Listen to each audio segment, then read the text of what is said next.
They brought her to Russia as a teenager, but she didn't stay powerless for long. This is Catherine the Great, born Sophie of Anhalt-Zerbst in 1729, a minor German princess with no real claim to power. At just 14 years old, she arrived in Russia, sent to marry the future emperor and secure a political alliance. She married Grand Duke Peter in 1745 at age 16 and spent years in a foreign court where she was isolated, watched, and politically invisible.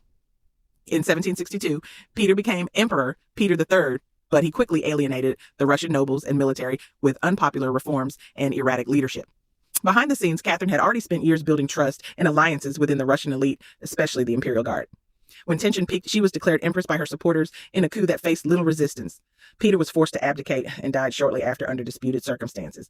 Catherine was 33 years old when she officially became Empress of Russia in 1762. But what made her legendary wasn't just how she took power, it was what she did with it. She expanded the Russian Empire into Crimea and parts of Poland, strengthened the military, and pushed Russia deeper into European influence. She attempted legal reform through her famous Nakaz, a document inspired by Enlightenment thinkers like Montesquieu, and convened the Legislative Commission to modernize Russian law.